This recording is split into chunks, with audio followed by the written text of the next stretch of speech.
if you can give us a bit of an insight for all the writers who want to know, how is it that they land a book deal, but they have truly no idea where to start? What are those like first steps that the nonfiction author takes? The most important thing that every kind of possible nonfiction writer should know is you don't need to write the whole book. Most fiction writers, unless you're like really famous and people just want to say, oh, we have the next book by J.K. Rowling or something, that's different. But nonfiction can be sold on the concept because it's a very kind of wide category. When you look at history, science, self-help, lifestyle, food, narrative nonfiction, there's so many, and a really big rising area is health and wellness. So there's a bunch of areas where they can have a sense of how big the market is because they have the data. Fiction is really tricky because you're like, I want to write a book about this. They're like, what is that? How many people are going to buy that book? We don't know.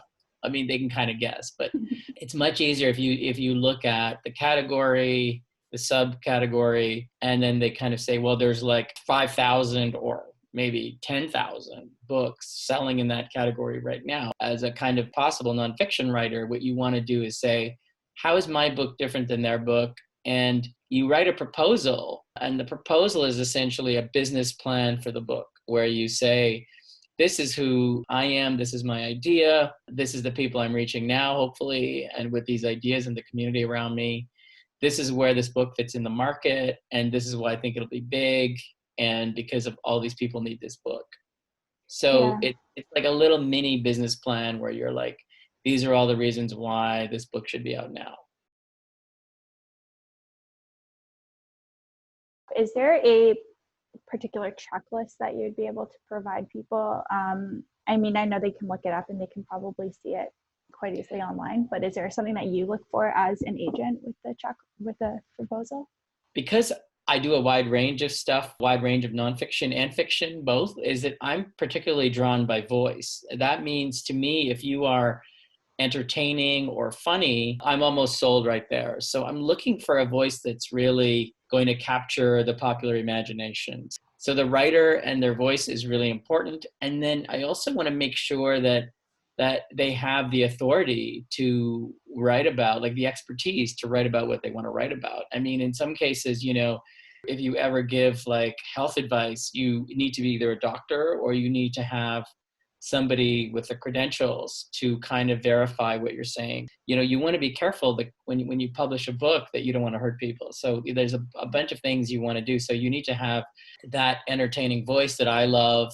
I mean, there are some agents that are just focused on science, in which case I think it still helps to be entertaining. Like I think Stephen Hawking is very entertaining, but you could be possibly just really serious and still be successful because you have some knowledge that people want to hear.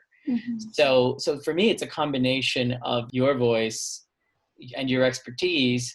And then at the same time that this book doesn't already exist, you need to be giving something different and original and new.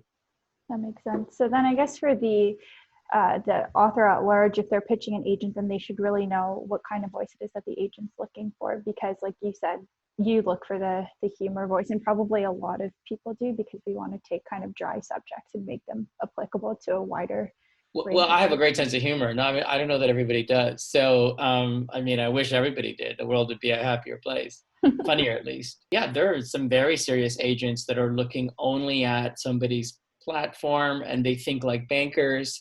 I'm a little different because I come from a publishing background, especially with, indie publishing, where the thing that drew me into publishing in the first place was somebody had a voice that was astonishing or original or kind of blew my mind. And I was reading the sentences and saying, wow, I don't know where you're coming up with this stuff, but I love it. So I'll give you an example. Like one of my big books right now in Canada, it's a bestseller for many weeks, and it's succeeding in the US and published in the UK and Australia. And it's called Healthy as Fuck.